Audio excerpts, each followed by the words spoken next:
Tuesdays, we get local. Starting at 7:30, it's our local news podcast, Down Ballot. And then we swing over to Local Love starting at 9 p.m. Tune in early to see what's going on during the day, then stay locked in to find out what's happening in local music and whose bands are hitting the venues for the week. It's a whole night of news and music right in San Jose's backyard. Starting at 7:30 p.m. Pacific on twitch.tv/EchoplexMedia. Check out our full schedule at echoplexmedia.com. The internet is a big dumpster.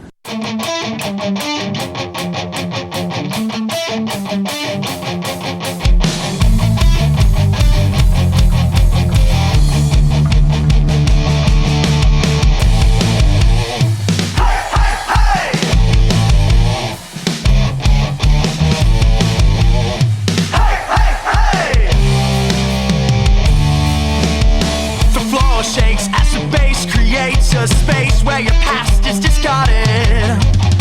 A pretty thing like you should never look so blue. Come on, the night's just started. 150 people in this house, but if you follow me, I'll get you the best seats. 150 people in this house.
It's Tuesday night, 9 p.m., a little bit after, but who's counting?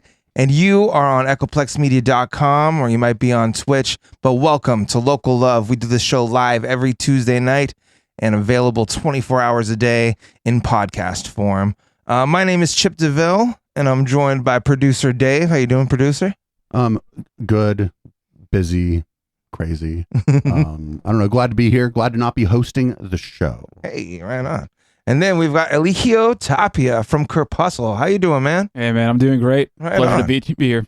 Dude, so Dave was saying right before, say it again, what you said in the kitchen earlier. What? Oh, that we've been playing this guy's music for like 5 years now. Maybe more than that. It was one of the first bands we got. Definitely so. Some of the first metal we got was from Crepuscle. Yeah.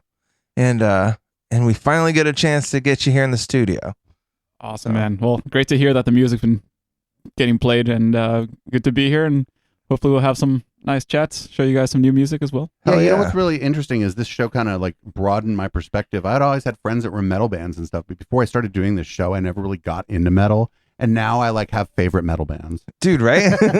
I come from like I've got like a rock background too, but I'm like a total like hip hop head. this show has definitely broadened my horizons a whole lot.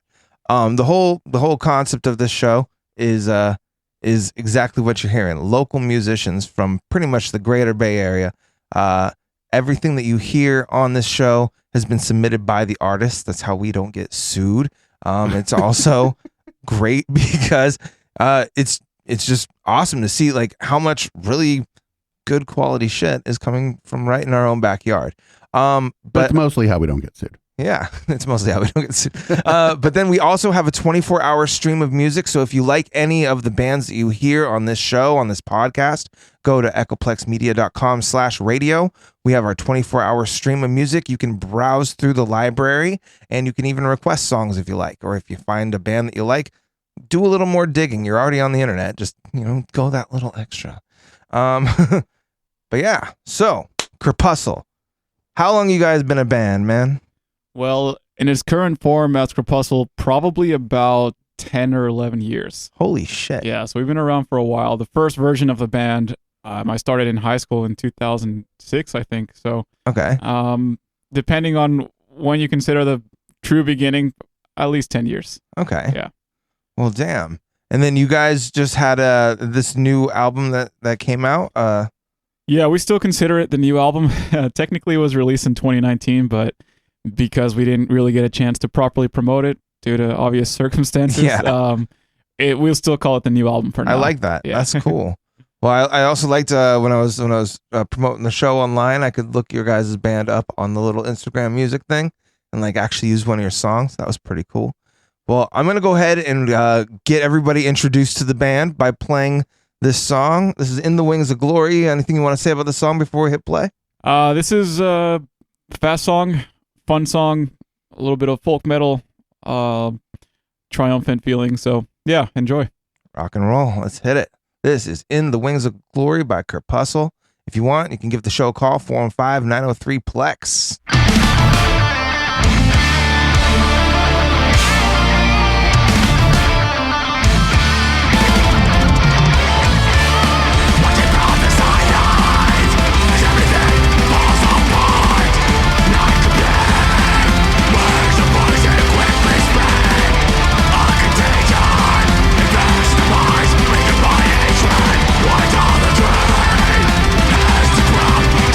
Tyrant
Holy shit.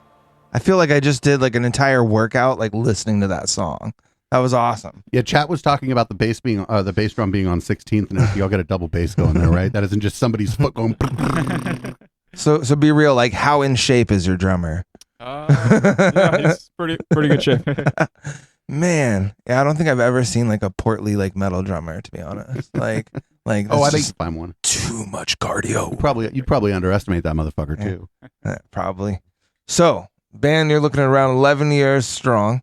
Who were like I'm assuming you're the founding member. You are the vocalist and guitarist. Like who else has maybe been like had the longest tenure with the band? That is correct. Basically, the current version of Crepuscle has been there since we became Crepuscle. All right. Whoa. Holy crap. Most people marriages and friendships don't last that long. Yeah, it's been a long time. The previous version of this band was called Draconian Winter, and gradually these guys were integrated to that version. Okay. But by the time we became Crepuscle to now, it's been all the same guys. So what made the name change? Since I was the only guy left from the original version, it just seemed more appropriate to start fresh with a new band name. Cool. And also the previous band name was a bit of a mouthful, so something a little shorter. Right on. Fresh start. Yeah. I like that. So and then you guys got 5 members all together. And then I mean, where'd you guys kind of get your start? Like you said, you started kind of all joined up in like high school. Like where was like your first show? First show as Draconian Winter was we played in Redwood City at what was it? It was the city used to actually throw shows for younger bands, which was really great. I feel like a few cities did that. Yeah. It's kind of sad that a lot of them don't anymore, you know? Yeah, I haven't heard of that. Before the for a while. pandemic, it's kind of all kind of dwindled. Yeah, it was great. That gave us all us youngsters a safe place to play. Yeah. And there was no consideration about them lose. They didn't care that they were losing money or anything like that. They just had a space for us. So the first shows we were playing were at a place like that.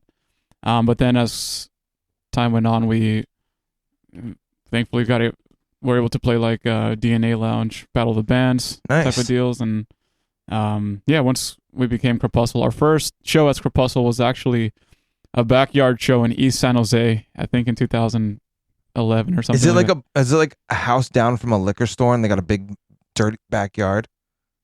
It was a dirt backyard. I think I know exactly which house on the east side every you're house talking is down about. the street from a liquor store in the city, my friend. That's true. I only went there once, so I don't remember the geographical area too well, but that was the first show that we played. That's awesome. It was a lot of fun. So I gotta say, man, you guys' website and like how you guys promote yourself, market yourself is on point. I appreciate that, man, because that's all me. Yeah. I put a lot of work into that, dude. I know the feels. Yeah. I mean, it's down to the nitty gritty, like even down to the equipment that each member uses. Which I was doing like my homework on you guys and everything, and I'm like, that's fucking smart. Like, you know, because you never know where you might be able to get in a sponsorship or. Speaking of which, didn't some of y'all land little sponsorships or like affiliations with? I don't remember what I was reading. I did my homework, but I fucking forgot it all because I'm like thinking about who's the DA of San Francisco right now. My brain hasn't fucking flipped over yet. But didn't some of you get some sponsorships or affiliations with groups that are involved in metal music somehow? Yes, that is correct. Yesterday, Angle, it's a amp company based out of Germany. They announced that I'm now part of the Angle family as an endorsee. So that's awesome. Yeah, man, it's news that I've been kind of keeping on the down low for a couple months now. Uh-huh. They were waiting to kind of get through NAMM, which is a music convention in Anaheim.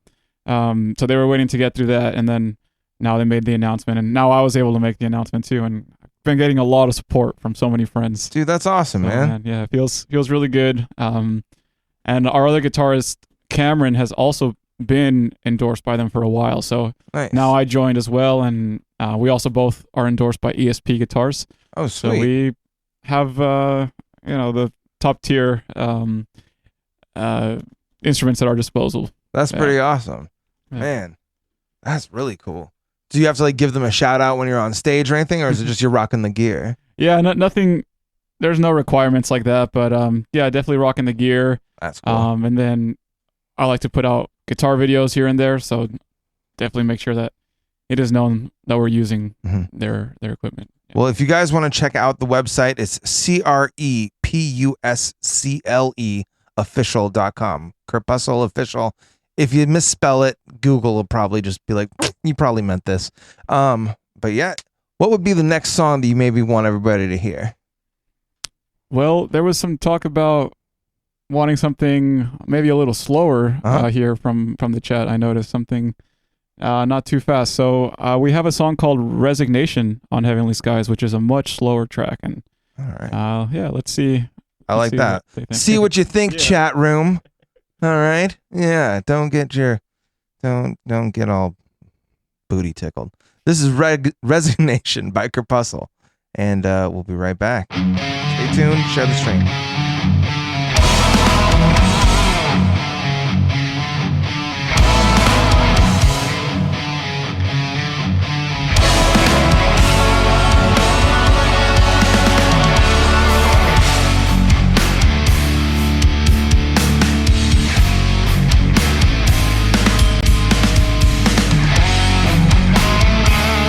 When it seems like there's nothing left to live for,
Resignation by Crepuscle. And we've got Eligio here, who is the lead guitarist and vocalist on said band. Let's do a shout out to the other members of your band. You want to tell us who else is in your band and kind of what they do? Yeah, so we have fellow guitarist Cameron Stuckey, known him since high school, and keyboard player Aaron Robish. So most of these guys I've known since high school. Gavin Devon on bass and JB Schuler on drums. He's actually a Campbell guy. So, cool. Yeah, he's well, I'll no longer be his neighbor pretty soon. But.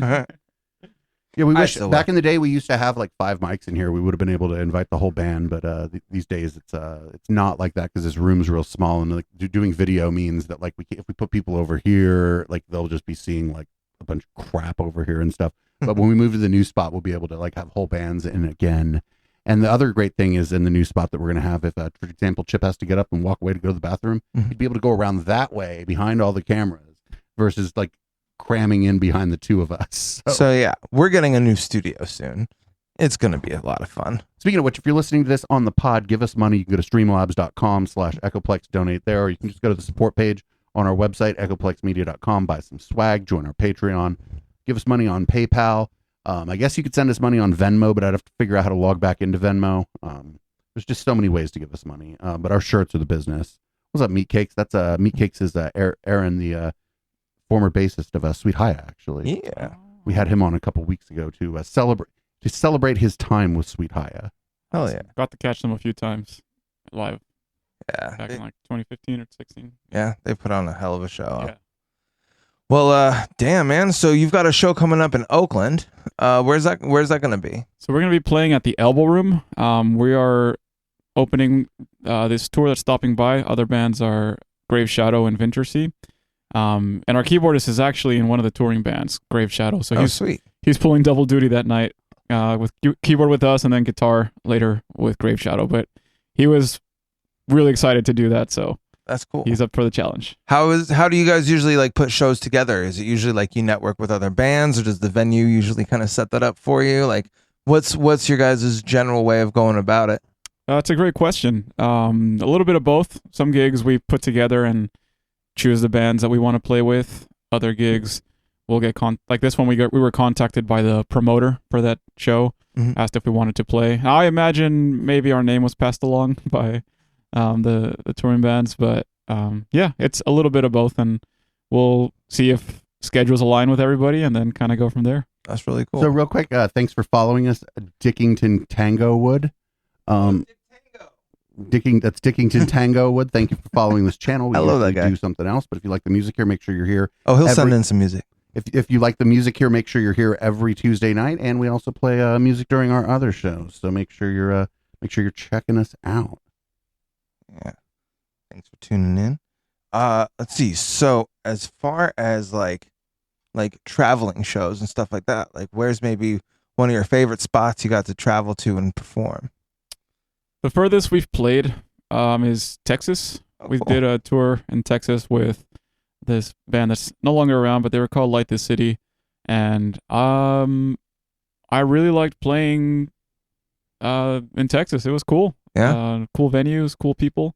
But yeah, hopefully I'll have more to consider, and maybe next time I'll say Helsinki, Finland, because I would love to play in Europe. Oh, that'd be really I think cool. I saw a picture on your Facebook or your Instagram of somebody. Was it in Finland that they were rocking a Crepuscle shirt at an event? It was. I know it was somewhere in Europe. Yeah, it was Sweden.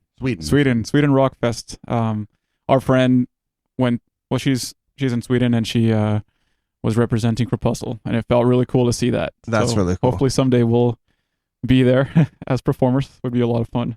Well, fuck yeah. Did you have any band projects or anything like that that you were doing before this band came about, or were you always just kind of rocking out with the guitar, or what's your musical history?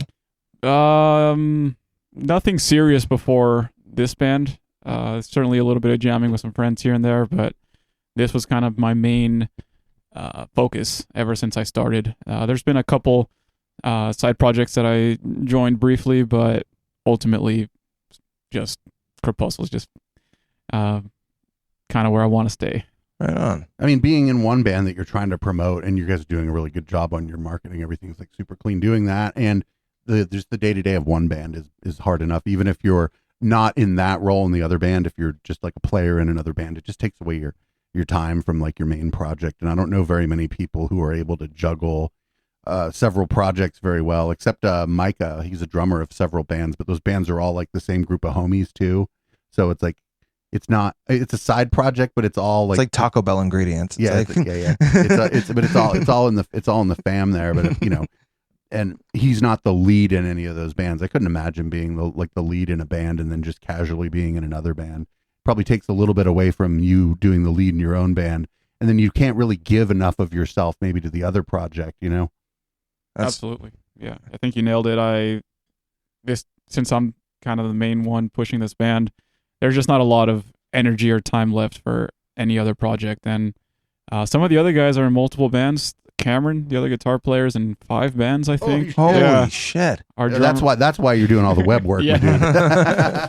Our drummer JB, I believe, is in 3 or 4 bands. Our keyboard player is in 3 bands. So all these guys are in multiple bands, but I just would not be able to do that. For sure. No way. Well, then what's like as far as like production and like the songwriting process? Like, do you guys all kind of bring in different elements? Like, do you kind of do it together and figure shit out as you go along, or is it more like, hey, I got this idea, see what you guys think? You know, like, how do you guys usually do it?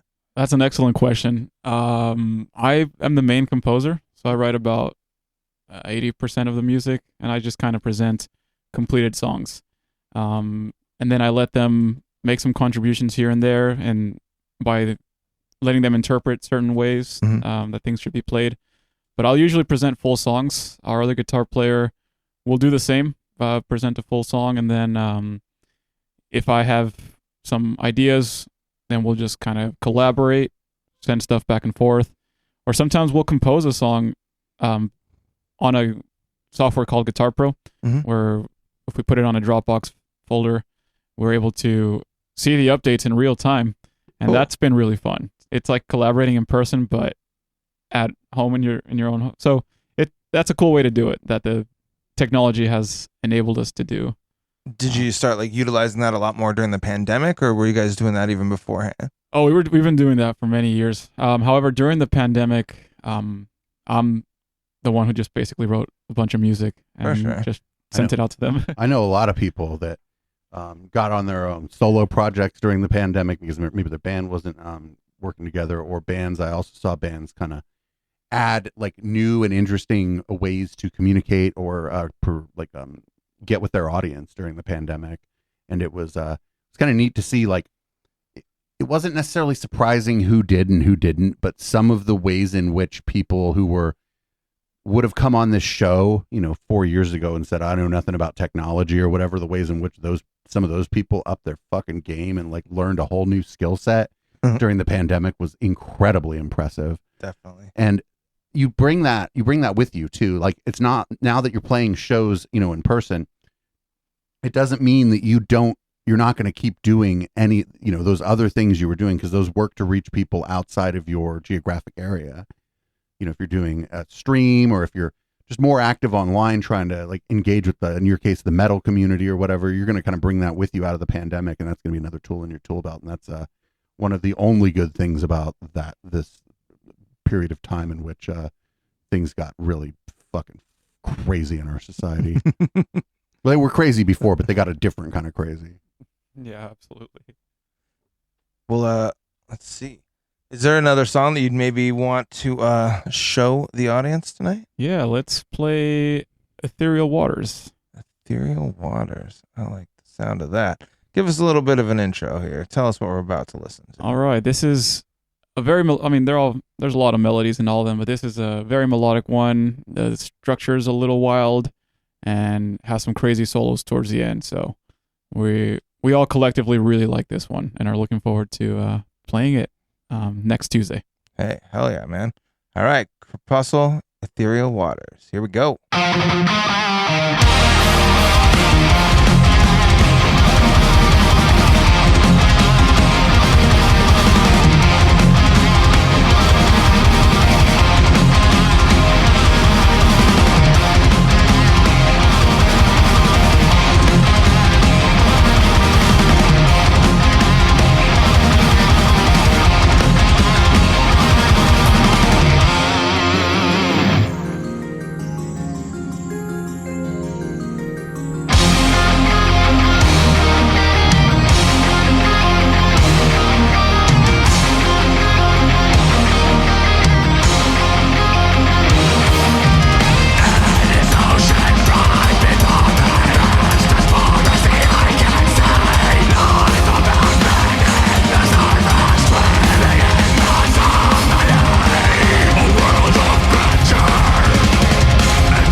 Fuck yeah. Ethereal Waters by Crepuscle. Man, that was fire. There was the tempo changes. There was the melody. There was that little acoustic section. Holy crap. All right, walk us through that song, man. All right, so it starts off with catchy intro melody, and then just kind of maintains a fast tempo for a little while. And yeah, as you noted, we have some acoustic sections there. We love acoustic guitar, and this album has a lot of moments like that.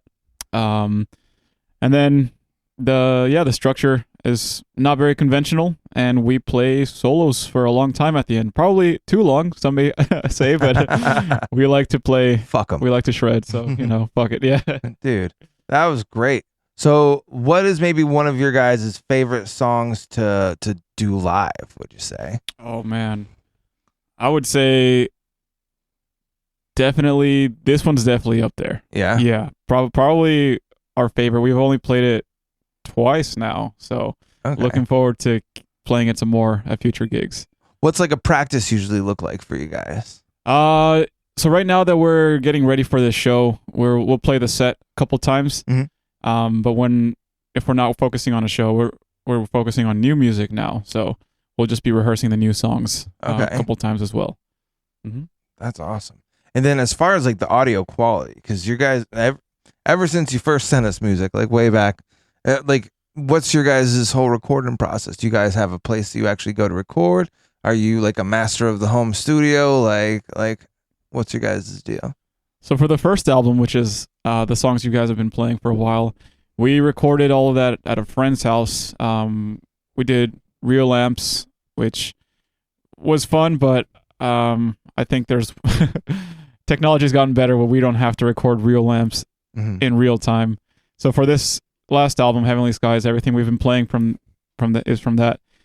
We recorded as much as we could at my house. Okay. I recorded DI tracks for guitars, bass, and then we did vocals at Cameron's house. So in the studio, all we did was drums and guitars. Acoustic guitars. And then we reamped the DI signals using a real amp, but digital cabs. So a little bit of best of both worlds there.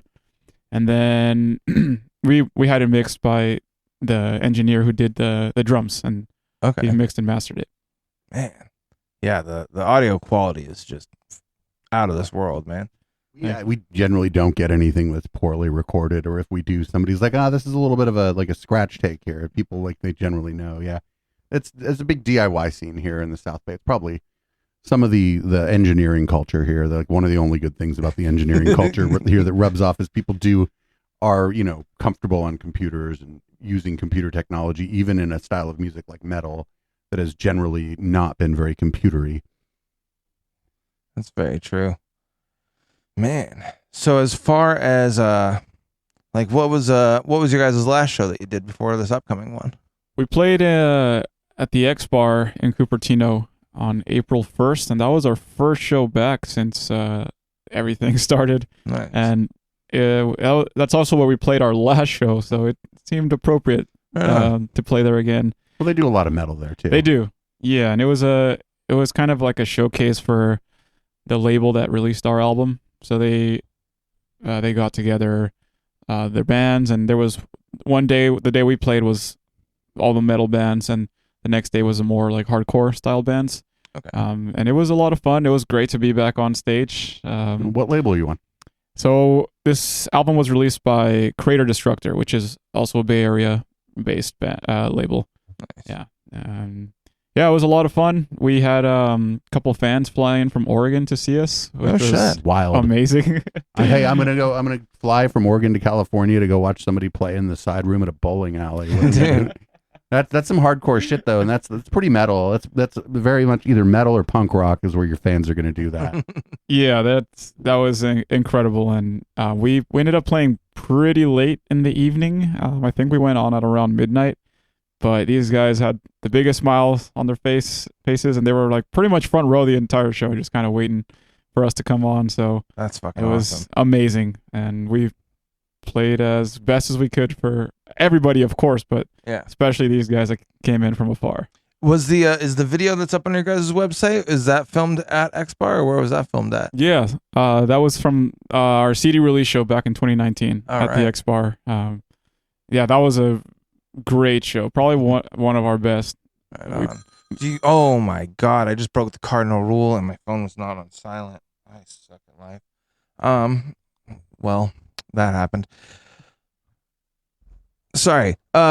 So also at the X Bar, since that was like do you guys have any other videos or anything like that? Like any music videos that you guys have made for songs or anything like that you've got in the works?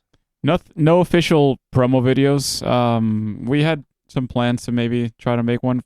Certainly during the height of the lockdown stuff, we had the idea of kind of doing what everyone was doing, kind of a super DIY COVID style video.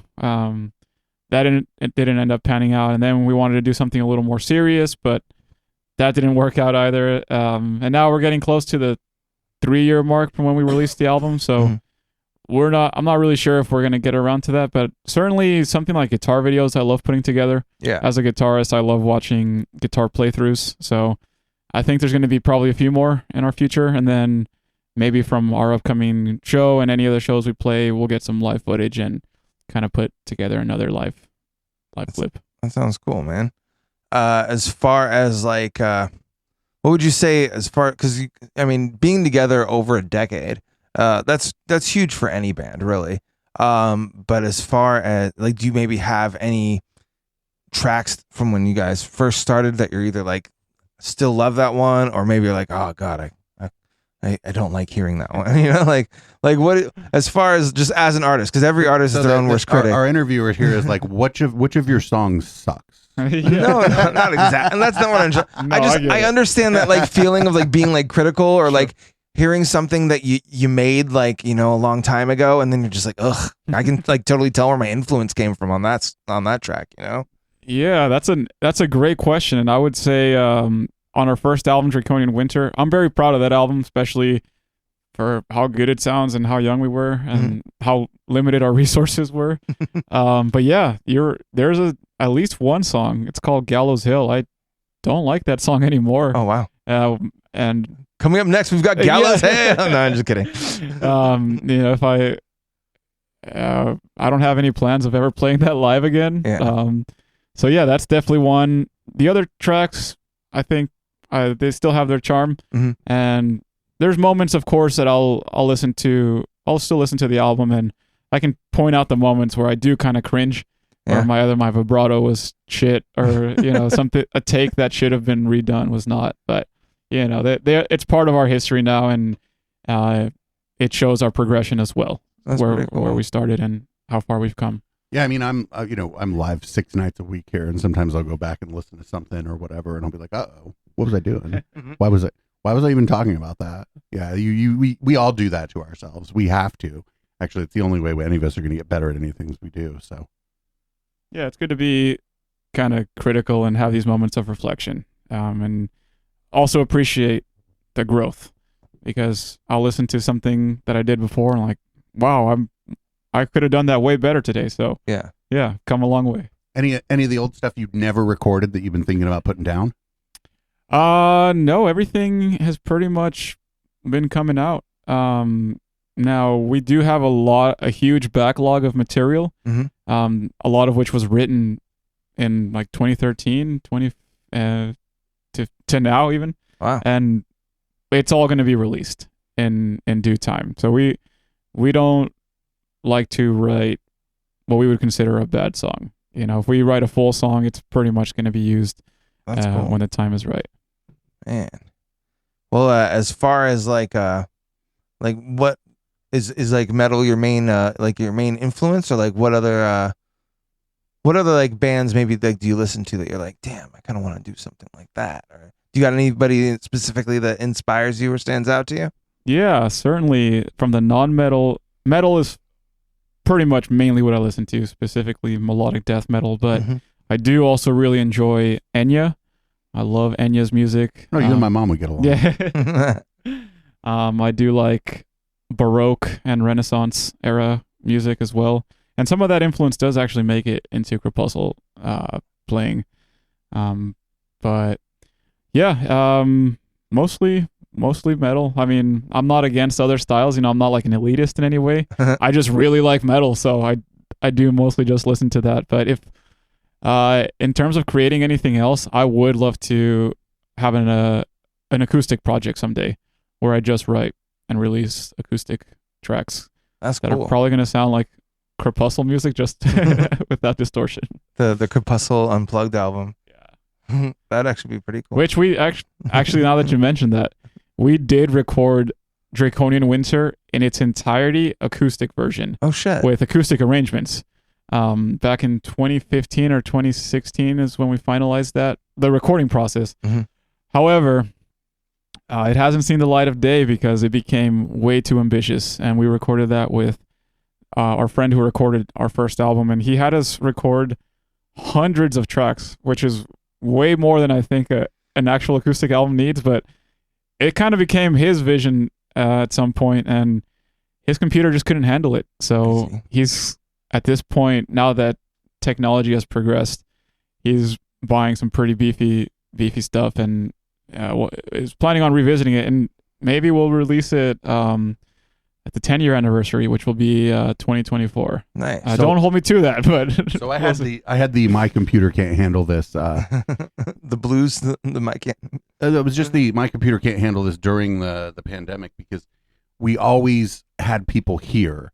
I would do like some interviews remote, but that would be like one person on remote and my camera, and there wouldn't be anything happening really other than that. But then once everybody went remote, I had the my computer cannot handle this moment.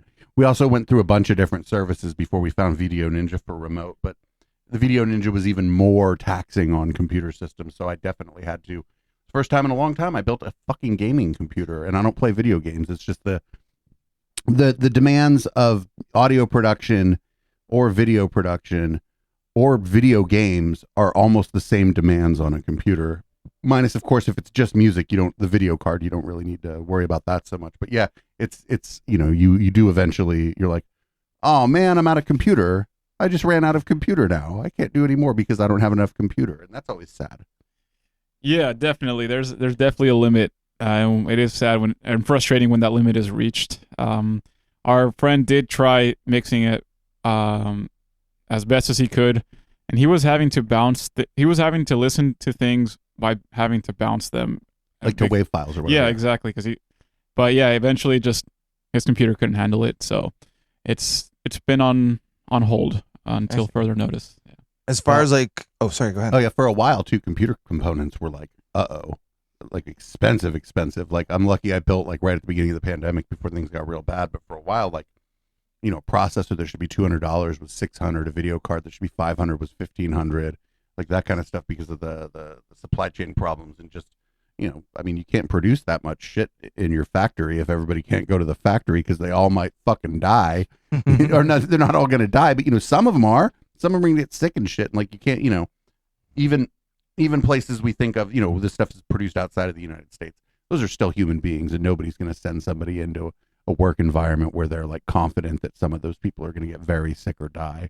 We have weird views about other countries and the way they treat people, but nobody does that. People just don't do that. Yeah. It's only American billionaires do that.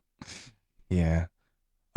As far as like how you guys like distribute your music, like do you guys mostly like use the internet? Like, do you still like to put out the physical copies? What's been your best way of distribution, I guess? I think the internet has been amazing for any small band trying to get their music out there. So our music is on all the streaming platforms, on YouTube. I'm still old school, so I still like the physical format. Creator Destructor helped us release our music on vinyl. So we had 2 vinyl variants as well as CDs. That's awesome. Which has been great to see, the huge artwork. Yeah. But the internet has been amazing, and I love Spotify, and I love that that's an option, and I love seeing where people are listening to us. So it's open the gates. It's great that there's no gatekeepers keeping music from being discovered. That's really cool. I mean, the flip side of that is that now your competition has increased because there's other people that aren't being kept. But it's good in the end because you can build community around what you're doing, which is actually like people don't really get it. Like, when you look at like content creation and podcasting, it's different than music in that the output is different. But in like the modern way that people consume content, the marketing and the way that you kind of get fans is a lot the same. And it's much more important, like when you're still small, to start building community around what you're doing. And without the gatekeepers in the way, you can build community. Your community's 20 people. Now your community's 35 people. Now your community's 140 people. Now your community's 1,000 people. And it just keeps growing and growing and growing. And people tell their friends. And before, the only way to really do that was to play show after show after show after show after show after show. Yeah. And that's fucking grueling. Fucking grueling. Yeah, what you said is true. It's a little bit of a double-edged sword, but I think I would rather have it this way for sure, because it gives us the opportunity to get out there. And there's this community component. It's a little exhausting. Clearly, you have a fan that wore your shirt to a show in another country. Yeah. Like that would have never happened. Like in the days, like just 15, 20 years ago, before people were primarily distributing digitally. It wasn't that long ago that people were still buying CDs, and that the club owners were the gatekeepers and the A&R people were the gatekeepers. And now, like there's still gatekeepers, right? Because like Facebook's the gatekeeper now, because there's some fucking computer program decides whether or not the people that follow your page see your post. But you can find ways to bust through that, and you can, like, what we've done is like found other ways to engage with people. And it's hard, but once you get people off of something like Facebook, that's sticky. They're with you. If they're like checking your Bandcamp every couple weeks to see things, or if they're like checking your website, or I see that y'all post like a newsletter, a blog or whatever, and if people are following that, then you've like kind of you've cut out the middleman there. I don't see a lot of bands posting blog stuff, by the way. Fucking smart on you. Yeah. Smart on you for doing that, because you're not going to get the same numbers as on social media, but those are like the fucking real ones that are reading your blog all the time. Yeah, we want to be as accessible as possible on on every medium, and we try to engage as much as we can, and we're very accessible on our personal pages as well. We have an amazing hardcore fan in Japan who has not only bought everything that we have from merch perspective, but he has bought the guitars that we play. Holy shit. He has our logo tattooed on his arm. Wow. Yeah, he's hardcore, and we love him, and hopefully we can play a gig for him in Japan someday. Dude, chat was like, can you freestyle right now? Hey man, Jacob Sally, I would encourage you to go onto my TikTok, our TikTok at Echoplex Media. If you like freestyle, check out Doc's Black's freestyle. Oh yeah. This is our dude here is in a metal band. I'm not sure. I don't know. Maybe you got flows and I don't know about it. You got flows that we don't know about? Sadly, I do not. No sick flows. No. You don't want me to flow. Absolutely not. Well, I'm going to go ahead and play another band that submitted their music up on the 14th, this weekend, on the 14th, at a place called Palomini's Bar and Lounge over in Livermore. Friend of the show, Shark in the Water, is going to be playing, and this is a taste of them. Taste them before they taste you. You took your kid to the beach, 'cause you're an idiot. You're going home with a death certificate. Death certificate. A shark ate my baby. Death certificate. A shark ate my baby. Death certificate. A shark ate my baby. Death certificate. A shark ate my baby.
That was Shark in the Water with Death Certificate, A Shark Ate My Baby.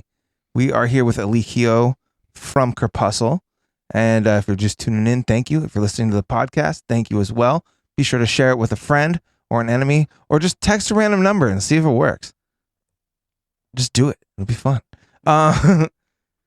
So as far as like plans for the rest of the year for the band, anything like coming up? You said you're working on a lot of new material. Yeah, nothing concrete, but we do want to play more shows if possible. Cool. There's certainly time still left, so we do want to play more shows, even out of the area, hopefully. Kind of spread the good word of Crepuscle. So this is supposed to be the host's job, but I'll take care of this. Justin for a beer, thank you for rating us with a party of 9. We love it when we get goats. Hey. You get a goat gift when you raid this channel. Justin is an old friend of mine from the rave days, and it's good to see you streaming and good to see a raid from you. We appreciate it very, very much. Oh yeah. Welcome everybody. Hello y'all. This is a music show from the Bay Area, and tonight we've got Elikio from a metal band, Crepuscle, and we've been talking about their history and their future. Whoa. So as far as the artwork, because I noticed your album artwork is extremely elaborate. Did you commission that, or how'd you go about finding all that? Yeah, we found a guy based out of Germany. I think I was just looking around on DeviantArt.com, just trying to find some artist that kind of was in the realm of what we were looking for, and managed to stumble across this fella, and he was very easy to work with, very professional. Basically just sent him some references and some ideas, and he had amazing sketches immediately. And we had three different concepts to choose from, and it was a really difficult choice. This was actually not my first choice, but I got outvoted, and I'm glad I did because it turned out amazing. Yeah, it looks real good. Just real quick, thanks for the follows, Jim Raves and Sadlon. Thank you for following this channel. If you come here on a different night and you don't like it, like whatever, it's a crazy place. Yeah, we got a little bit of something for everybody every Not night. Not really, but yes. Well, hey, maybe not. Well, yeah. Man. So just real quick, Justin's a friend of mine, like from way back in the rave days. His brother Eric was a roommate here for a short time while he was looking for a job. Eric was up on stream DJing with me till like 4 a.m. one night. We got like white girl wasted and shit. It was awesome. And I've known Justin for a beer for a long time. I think he does game streaming, and he also does some kind of events related to like works in the craft brew industry and does some events around that stuff. So everybody check out Justin for a Beer's channel, please. If any of our regulars here can shout out Justin for a Beer's channel, my hands are in like the wrong place to try to type any real commands onto the keyboard. Typing is like weird at this angle, so if I can get any regulars to give a shout out to Justin, I appreciate that very much. Thanks a lot, Justin. I'm going to go ahead and play another Crepuscle song here. Now, you said that you had some like Renaissance influences and like that sort of chord progression style. I got A Lapsing Eternity over here queued up. You want to go ahead and tell people about this one a little bit? Yeah, this one starts off a little bit slow. The tempo builds up. As probably by now you can tell, I love tempo changes, so yeah, definitely gonna be having some of that. And then there's a neoclassical section, definitely influenced by the Baroque sound. So I hope you enjoy. Sweet. This is A Lapsing Eternity. Stay tuned. We'll be right back.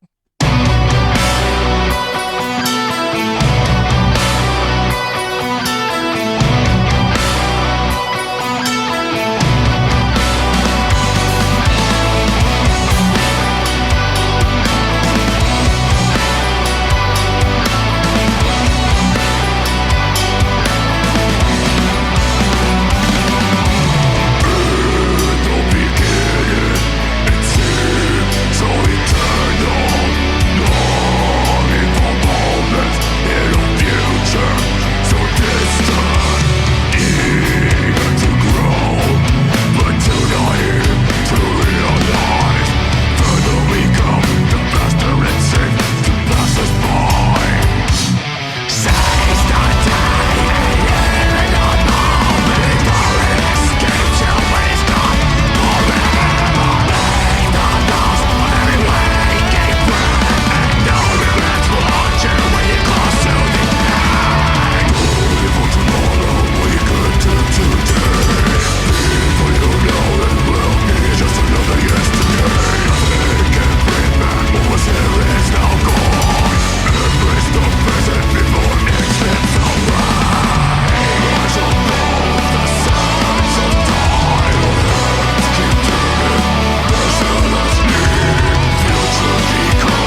Yes, Elapsing Eternity by our guests here, Crepuscle. Risto, what's up, Risto? Risto's given out 125 gift subs on this channel, so Risto's like a fucking VIP. Damn. Also one of our first subs. Thanks for hanging out, Risto. Hope you and your battle poodle are doing real well. Oh, man, that's a lot of subs. That's a dude from Finland who has a poodle, and he's like, if the Russians invade my poodle, we'll fuck them up. Terve. Well, yeah, that's another fringe benefit of this show. It helps expand your reach. We've got listeners in Finland, Japan, Australia. Australian yeah, women. day drunk Australia. That's our team right there. Middle-aged day drunk Australian women hold it down in the chat. Oh man, I guess it's not day drunk. It's like tomorrow. It's like they're cooking dinner right now. They're like, I'm going to cook dinner and then I'm going to come swear in your chat. it's happy hour drunk. Mate. So do you, because you were talking a little bit, we were talking a little bit about a friend or a fan. I guess you'd probably call them a friend because it's about building community. And are you finding that as you do more online to promote your band, that you're finding more kind of friends or people interested in your music in different parts of the world? Yeah, absolutely. There's people that discover us from, for example, Japan or Canada, or that just reach out and start following us on our personal pages too. That's so awesome. Definitely the line between fan and friend is very much blurred. No, I'm okay. Thank you. Very much blurred, and it's I like keeping it that way because I'm also a fan of a bunch of bands, and I like trying to be friends with them. So I want to keep that going. Also, I'd say like I've been to like quite a few metal shows, and the vibe, like the community vibe, because a lot like from the outside looking in, a lot of people like will be like, oh, they're all wearing black, boo, like they all get all like worried. But dude, like some of the communities, I had a buddy who was a dubstep DJ and he was the lead singer of a metal band. That's not uncommon, actually. Yeah. And it's like, so I would go to a lot of shows with him, and dude, like just the community there is really warm. It's pretty fucking cool. I don't know. Real quick, thanks Draconis Black Flame for following the channel. Fucking Yeah. There's no place like the Now Space. Yeah, what you pointed out, I think, is one of the things that I love about this metal community is that it's very welcoming, very diverse, and there's a family component to it for sure. Of course, whenever we see familiar faces at gigs, it's always amazing. But then whenever I go to a show as a fan or an attendee, always run into somebody. So even if I go alone, I'm not alone at the show. That's the point of like community or a scene or whatever. There's like downsides of it too. Like, people like inevitably in any scene, like people that everybody likes are going to have conflict with one another. And it's like, it's important also as like a band, especially to like stay the fuck out of that to the extent that you can. Like, unless it's like your brother or something, you stay the fuck out of that. But like, it's more benefits than harms, I think, up until a certain point. Like if you have 10,000, 20,000 people showing up at your show, or in my case, showing up to watch one of my shows, then that community aspect and everybody wants to be your friend part of it is probably actually a very tough thing to navigate, right? Because you don't have time for everybody, and then people get their feelings hurt and shit. But like I guess that for me that would be a good problem to have. I don't know. Sure. Well, I'll let you know when I get to that point. Until then, I mean, you won't though. Once you get to that point, you'll be too good to come on my show. No. Yeah, I like to make it a point to give everybody my time of day if they reach out. So we've had people reach out who said they love, like the lyrics meant something to them, or they love songs or something, and I always make sure good on them for being able to understand your lyrics, I suppose. Yeah. Well, they're on our website if anyone's wondering.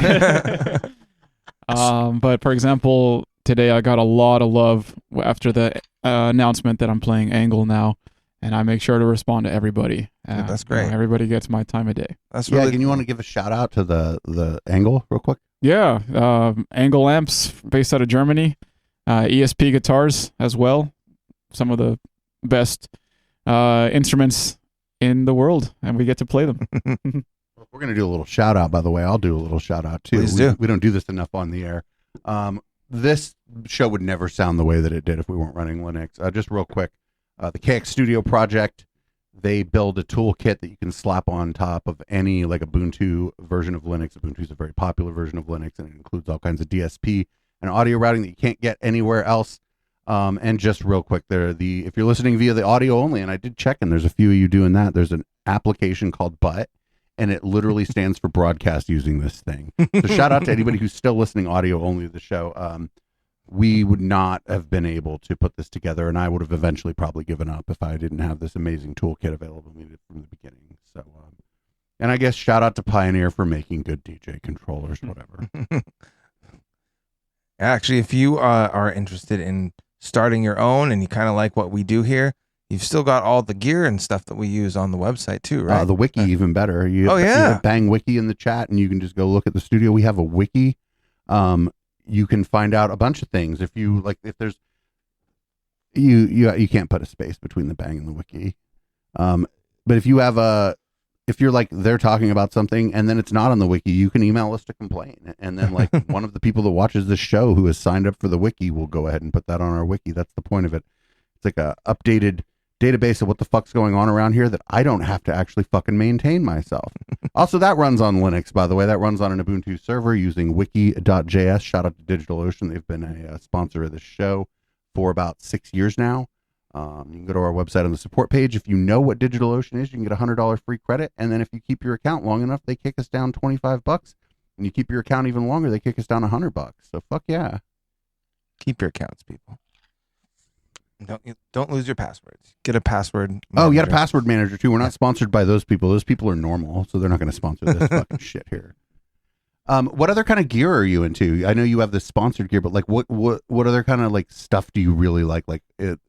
I mean, there's big brands like Focusrite, Pioneer, and Marshall, and all that. But is there any obscure gear that you use that you think like more people should know about? Or if I was to give you $10,000 right now, what would you go out and buy?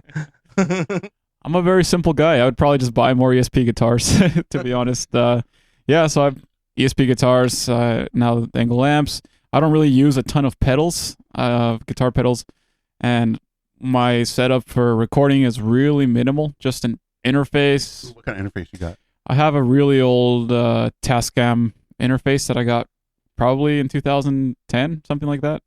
These still interfaces kicking. Here are going on 10 years old too. Shout out to Focusrite. Yeah, still kicking, right? So yeah, nothing too crazy. I'm a very simple dude when it comes to gear. That's I'm the exact opposite way. Well, the thing is for us, like most of the things that other people would consider like gear is software here. Like I couldn't imagine having to have imagine for like what I'm doing here, imagine having to purchase gates for 5 microphones. Like how, and they have to be good. And then you have to have them all set the same. Like, no, that's fucking $5,000, right? Way too much. I just see a good question here asking about metal amps. Basically, I think most folks nowadays will use the distortion from the head, for example, let's say angle, and then maybe boost it with the overdrive in the front to get it the low end a little bit tighter. Not entirely necessary, more of a stylistic choice, but I think that's how a lot of the guys are doing it. Or some guys have gone completely digital and use digital amps only and use a unit like an XFX is very popular and put that straight into the PA. So completely eliminating amps from the equation. Or some hybrid, they'll connect one of those units into a guitar cab with a power amp. So there's a lot of options out there, but I think most guys are using distortion from the head. I see. Do you have like a preference, or do you just kind of go with like what you're comfortable with? At this point, with this setup that I have right now, I really like going just straight into the amp, and I haven't really even used my overdrive, which is what I was using before. The head just sounds amazing as it is, but there's still a little more experimentation to be done. And cool.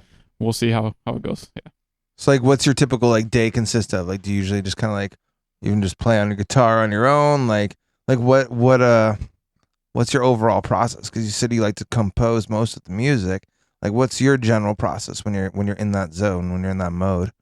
Yeah, it's a very solitary process. Right now, what I'm using is a digital amp unit called the Quad Cortex, and that also doubles as an interface, audio interface. So I'll plug my guitar into there, have my headphones in there, and then I can hear my computer through there as well.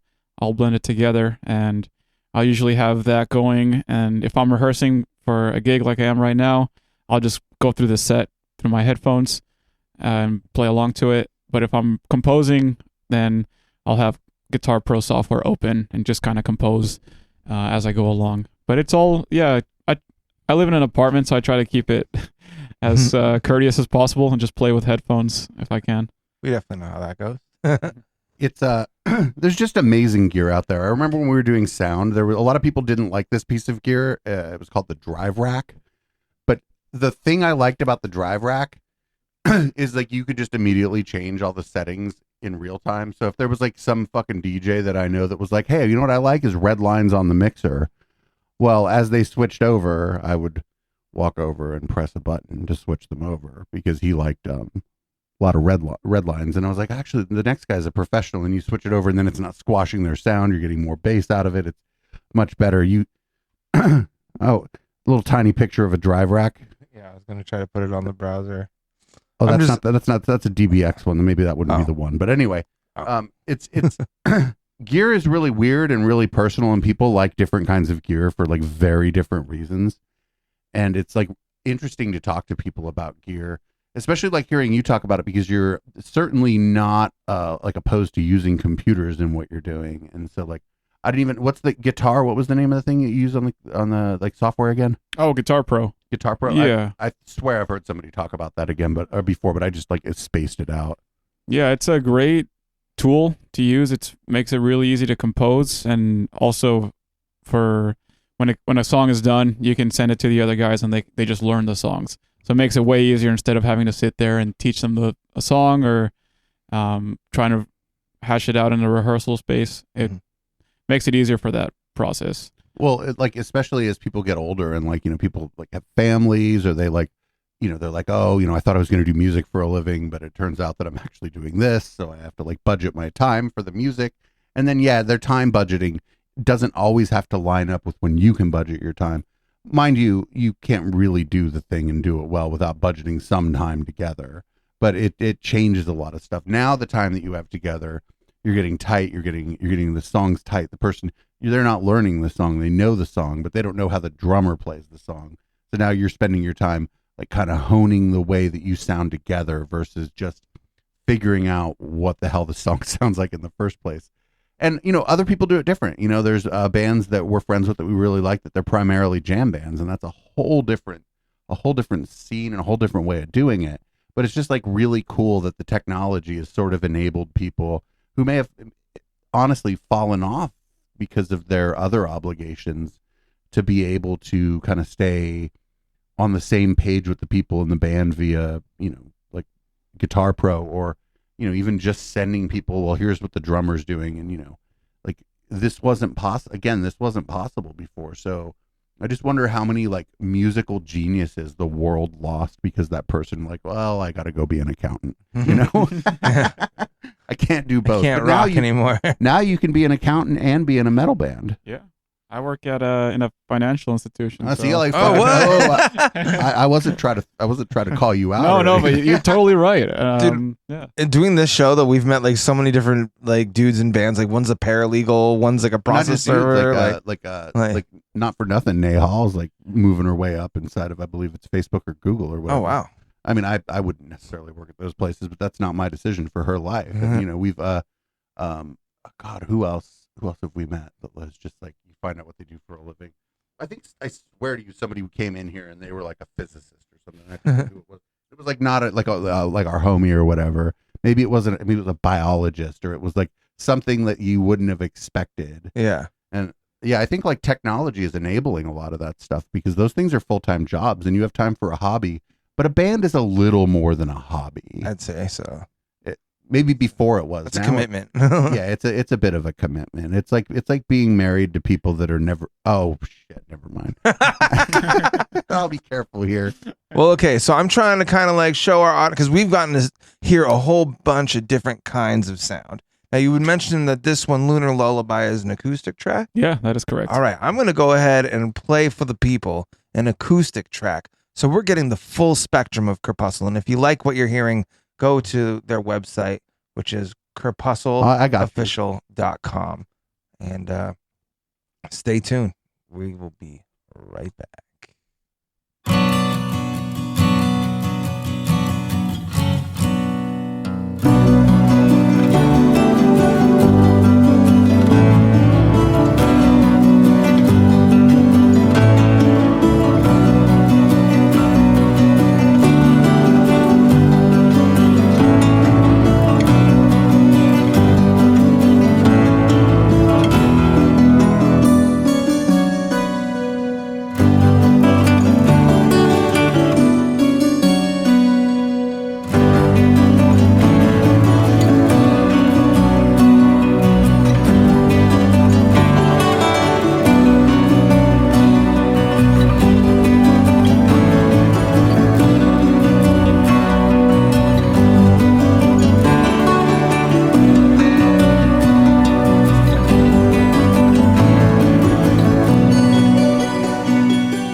Lunar Lullaby, Crepuscle, Local Love.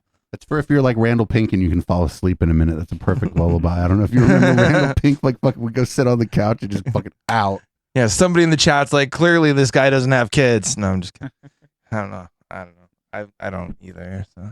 That's correct, yeah. So we're saying if you were going to make a big investment, like during the song, you were saying you would buy like orchestral software or like access to orchestral samples or whatever. Yeah, so we already have some orchestral software, but if we were to buy, or if we had more funds, yeah, why not get a bunch of other software and just kind of... How does that play out live? Do you just leave it out of the track? Oh, that's a great question. We actually have to use backing... Well, we don't have to, but we decide. Sometimes you do. We use backing tracks. We have a keyboard player, but he can't play everything, of course. So he'll play the keyboard player probably isn't providing like the orchestral stuff. The keyboard player is providing licks and riffs. Yeah, so like piano parts and bell sections, and sometimes he'll play along to the backing track. So he'll do the strings, and we'll have choirs backtracked, stuff like that. But I love those digital choirs too. Yeah. Yeah, exactly. But like metal, like not like metal music, but like a metal, like a grating metal sound with the choir. Yeah, that is like if you listen to it by itself, you would think it sounds like shit because it's there with the choir. Man. Well, okay, so I do got to ask. I know we're about to be winding up the show. If you're still tuned in live, keep tuning in live. But so you guys have been together over a decade. What's maybe like your secret for like? I mean, because this guy's hella like in charge and cracks the whip. He's not chill or anything. That's my secret. I'm the boss. They actually can't leave because I'll go Scientology on their ass and harass their neighbors. I'm sorry. But I mean, I'd say like I've been in plenty of bands, and the more members, I feel like the more almost chaotic it is to keep things together. That's why like most of the bands I've been in have not been more than 4 people. So I mean, you guys got a 5-piece. Hey, you're in like a 3-person band right now. Yeah, it's fun. I'm working on that. But I mean, like how, like what would you say is like one of your guys' like keys to successfully, making it this far? Not killing each other. Yeah. I think and that's a great question. I think the biggest thing has been respect. There's always been respect. There's a culture of respect, maturity. There's been times where we've had to have serious conversations, but no one's ever been insulted. It's always been about just making sure the job gets done. So I made a habit of insulting one of my co-hosts for a while, but that's, the band hasn't stayed together around here. Let me tell you, the cast of characters keep changing. Yeah, that's cool. Like, I know a lot of people, like most of my friends, it's so strange. Like I'm a DJ. Before this, I was a DJ and I was producing electronic music, and now I'm like a podcaster and streamer.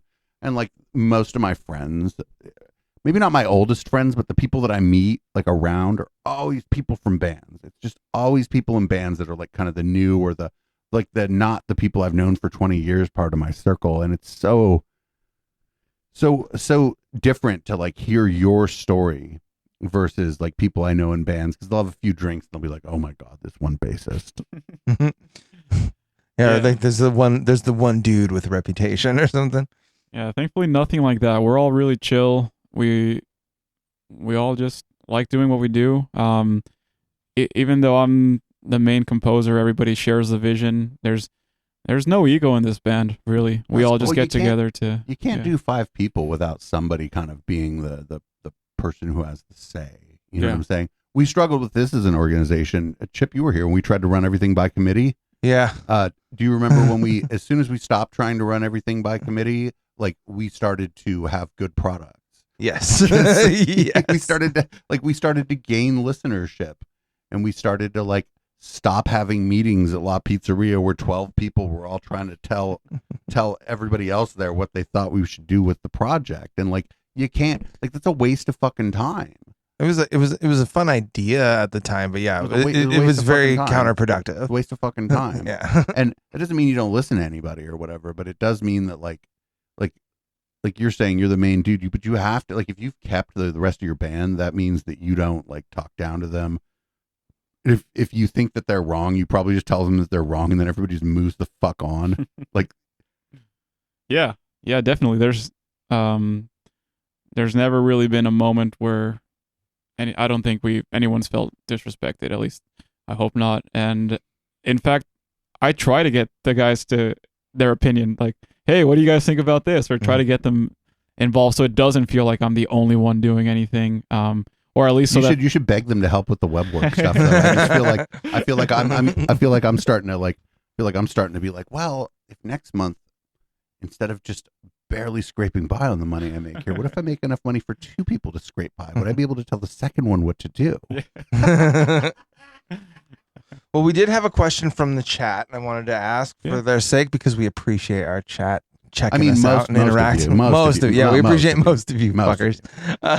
But he's asking, do you think the material that alters the mind, like alcohol or drugs, is vital or detrimental to the creative process in music?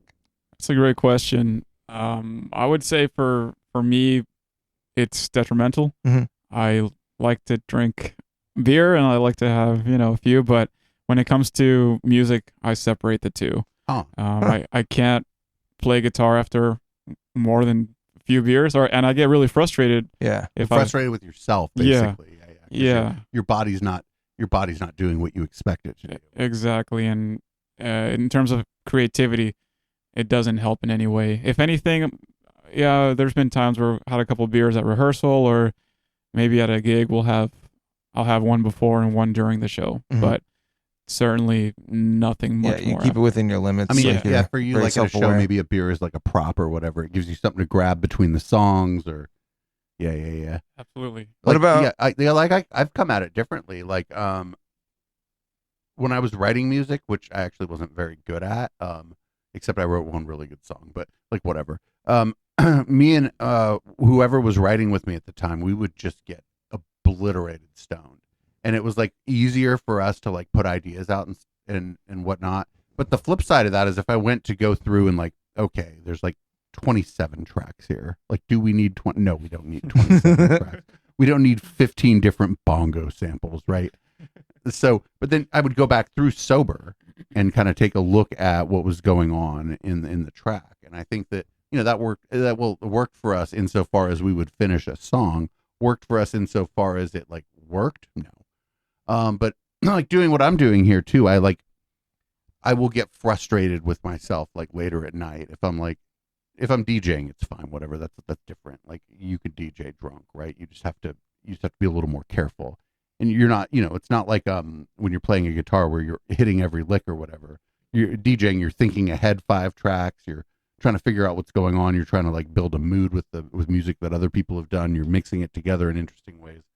But when I'm not doing that, if I'm up late and I'm having fun, and like there's, I don't know, sometimes late at night there's a few hundred people in the chat here, but then I'm drunk, I like get frustrated with my brain, because I'm like, we're watching something, it's interesting, the chat's engaged, and I'm like, I'm not really as present as I need to be for like all the other things that are going on. So I've like really, like at the beginning of the pandemic, dude, I was getting fucking wasted on stream, and I've really tamped that down. Sometimes, like, you don't even know on stream if this even has any alcohol in it, right? I'll just go pour in a fake cocktail sometimes late at night, because it's not good if you're trying to do something like on the spot to be like intoxicated. if you have to be doing the whole thing the whole time. DJing's different again.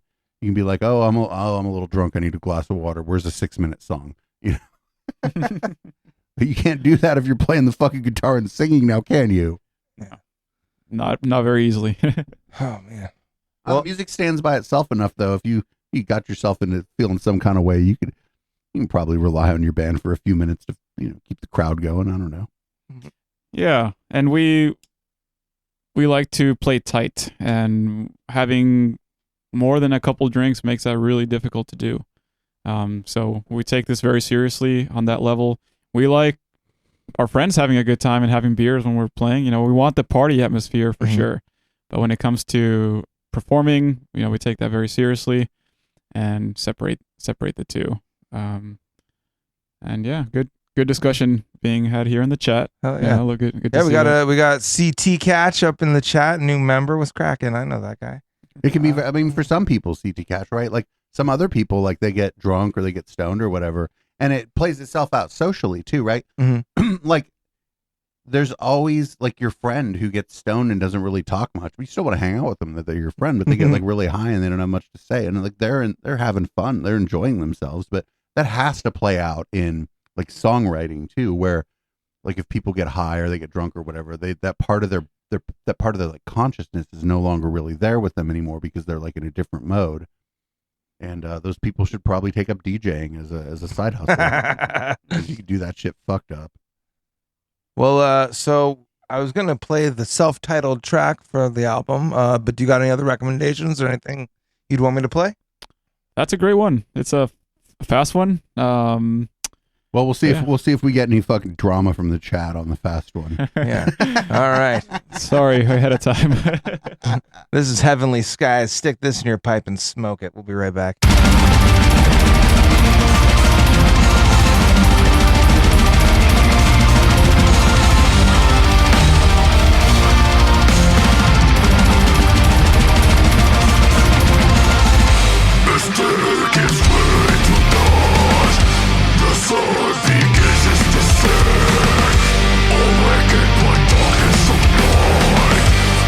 Mystical eagles and fly, lights up the sky, soaring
damn, Heavenly Skies, the self-titled track off of their album Heavenly Skies. Dude, that was killer. So Risto in the chat from Finland was like, "This makes my Nordic heartbeat." Yeah, there's the style of metal that was closer to. It's like what is it like? It's with the mugs, where it's like do do do do. Oh, folk metal. Folk metal, or I think it might be folk metal.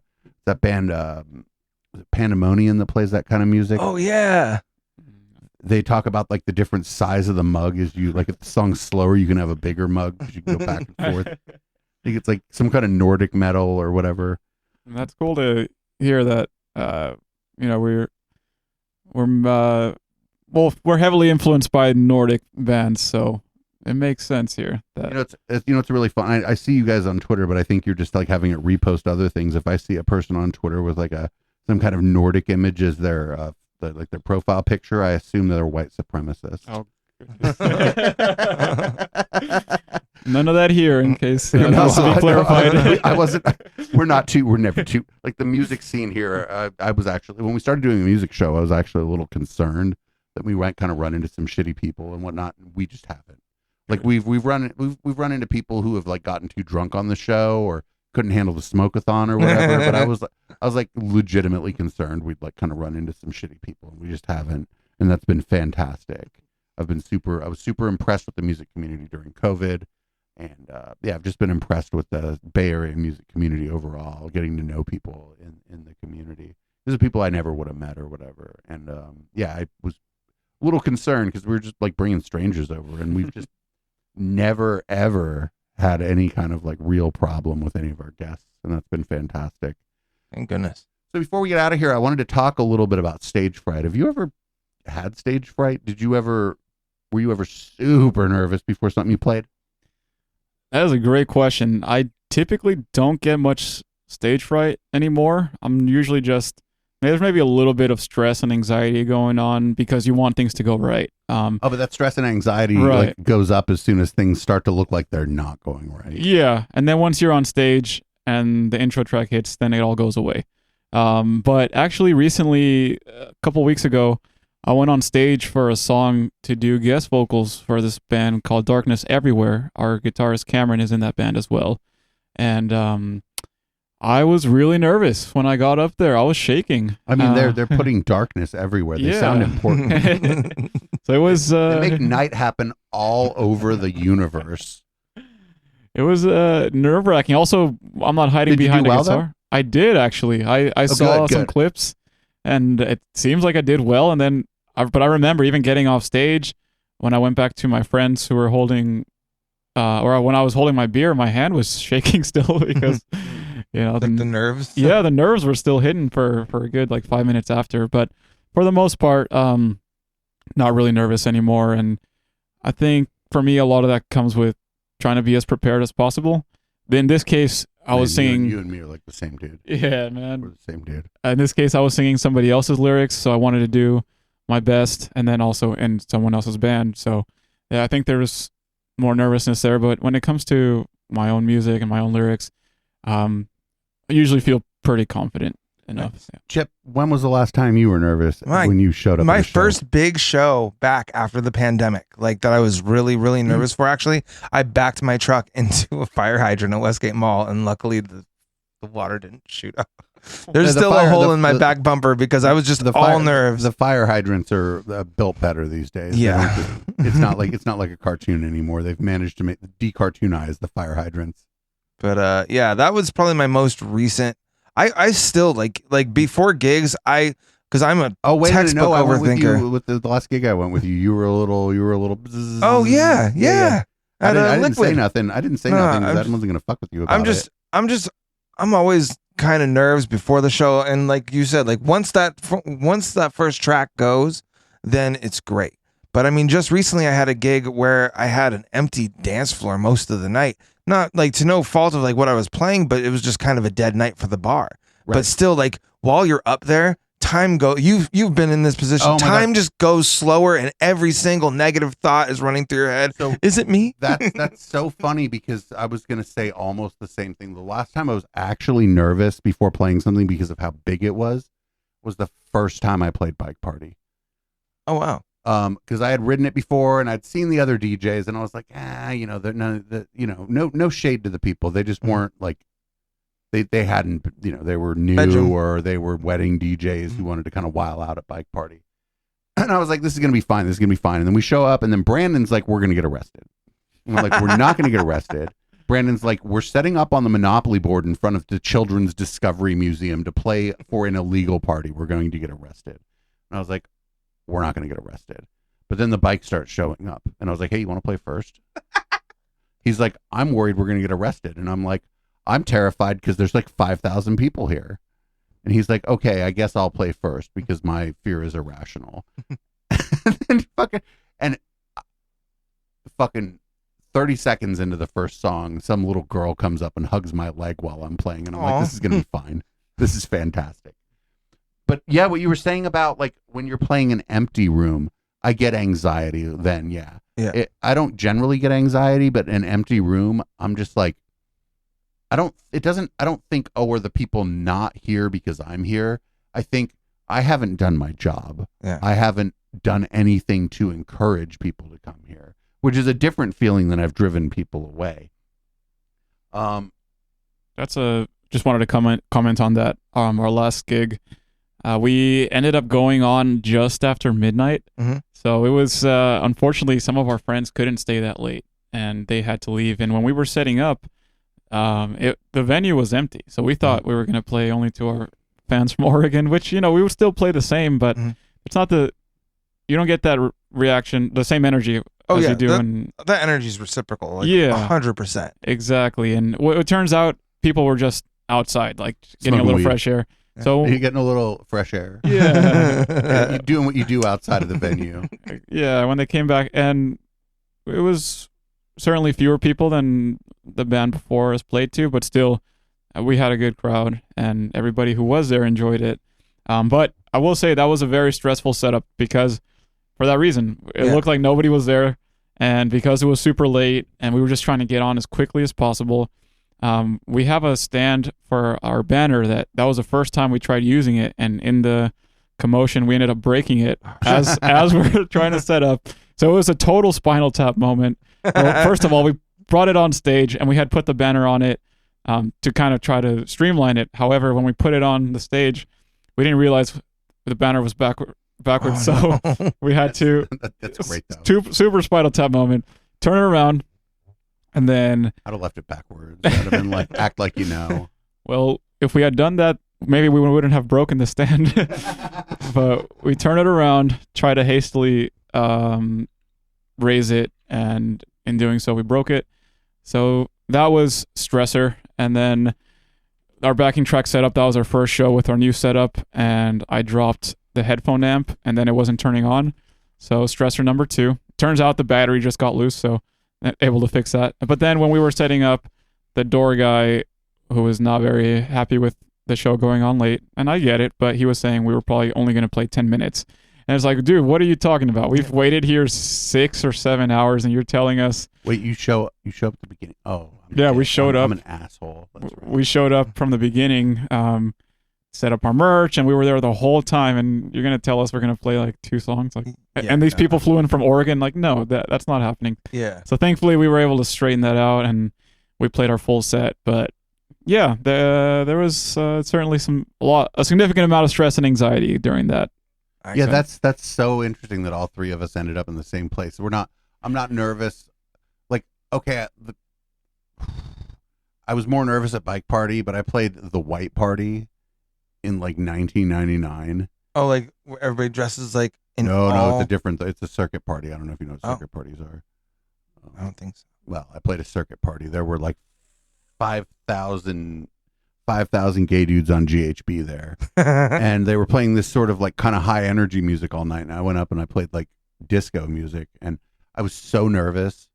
And then I was no longer nervous because the muscle dudes on GHB can't move very much, but they were rocking out. And then I had to chase the promoter down to pay me, which really pissed me off. And my boyfriend at the time was like, "Can't you just bill him?" And I'm like, "No, I don't think so. No, I think this is not a billable moment, Nathan." This is before the days of Venmo. Yeah, there was no way to send this guy a bill. So I found him. I was like, hey, do you want to pay me? And he's like, oh, aren't you going to stick around? I'm like, no, actually, I'm not a hard drug user. Can I get paid? But yeah, that was the 2 times I was nervous. Was the first time I played the White Party and the Bike Party for different reasons, kind of. One was like this just big overhyped event, and the other one was this like community thing where I just felt like this was like a place where I had judged other DJs on their skills, and that like I better throw it down, you know. Nice. Well, hey, we are about to be wrapping the show up, but do you want to give your shows, your upcoming show in Oakland, one more plug so people can come out to Oakland, check it out? Yeah, playing at Elbow Room in Oakland with Grave Shadow and Vintersea on July 19th. It's a Tuesday. Gig starts at 8. We're the first band. We're playing almost every song from our latest album, Heavenly Skies, and it's going to be a good time. Come out and party. Hell yeah. The Elbow Room's a cool place too. They like do a variety of music there. I've seen funk bands there. I've DJ'd there. I've seen metal. I've seen punk. The Elbow Room's a cool place. Great venue, cool sound, cool vibes. When I played last time I played there, the sound was in a bad way, but maybe they fixed it. Yeah, went there recently and it sounded pretty good. Fuck yeah. Well, if you like what you've heard tonight, definitely check their website out at crepuscleofficial.com. Follow them on socials. Check them out on SoundCloud. Spotify. What are all the things? I don't even know all the things ananymore. Dude, go to my website. The links to all of my things are there. Yes, go to echoplexmedia.com. Fuck all the other websites. That's you know what, and I know, Chip, you're trying to read the show out, and I know that I'm going to be mad at myself tomorrow for this, because then I'm going to have to like downgrade the MP3 quality to put up a fucking podcast that the podcatchers will I'll do. But like when somebody doesn't have a website, it's just a different scenario. You know, it's like, I know some people just can't do it or won't do it or don't have the resources to do it or whatever, but when people have a website that looks pretty good, I just like view their project in a completely different way. Maybe you're not getting a lot of traffic to your website or whatever, but when you send someone somewhere, they're like, oh, I'm a Twitter user. They scroll down to the bottom of your website. Oh, I'm going to follow them on Twitter. I'm an Instagram user. So you put all that stuff on your website and you just send people one place. And not only do you send them that place, it's not like Linktree, where it's just this weird collection of links. You got images. It looks how you want it to look. You're putting whatever you want up front and center on the thing. And your website looks great. Are you Squarespace? Yes, Yeah, Squarespace. yeah. When people's website looks great and they're not like a web developer, it's always Squarespace. Word to the wise. It's organized. Man, your website is just great. I tried to do my homework before an interview, and like I was like, my roommate was walking by. I was like, dude, you need to see this. Like, Website, it looks great. It's really good, man. And thank you guys. Mission accomplished. shout out to Squarespace. Like, a lot of people talk shit on that, but the site looks great. The price is reasonable. You can invite other people to like add to your blog or whatever. Shout out to Squarespace. They like enable a lot of people. Definitely great resource. Everybody check it out. Well, yeah, so if you're tuning in live, stay tuned because we got more for you during Red Light. And if you're listening to the podcast, thank you. Share the stream. It's a labor of local love. Oh, when the podcast is over, if you like the music, go to eplex.xyz and you can check out the library here. We got Crepuscle up in the library. We got Sweet Haya. We got more Crepuscle. We got Shark in the Water. Phil Johnson and the Roadside Attraction. If you've heard anything you like on this show except for the unreleased Ruffy stuff, you can just pop it into that request thing and it'll play for you within 10 minutes. And the songs that play between that and the thing you requested, you're probably going to like it. If you don't like those songs, well, that's fucking too bad for you, because those people took the time to send me their music and I'm not deleting it because you don't like it. Well, next Tuesday, we've got a recorded interview with Matt from Periscope. Sorry, brain fart there. Because we will be switching. Only the most played artist on this channel. Yeah, because we will be switching studios to our new location. That's not why. But that's part of that. Well, no, it's just because Matt's not available on Tuesday. Anyway, I'm like undermining the host of my own show. Well, fuck. It wouldn't be a metal show if I didn't play Oh Banana. Oh my God. Food metal, motherfucker. This is one of my favorite songs in our library. This is Oh Banana by Food Metal. Stay tuned for Red Light.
If you like what we're doing at Echoplex and aren't into Twitch, please join our Patreon at patreon.com/Echoplex.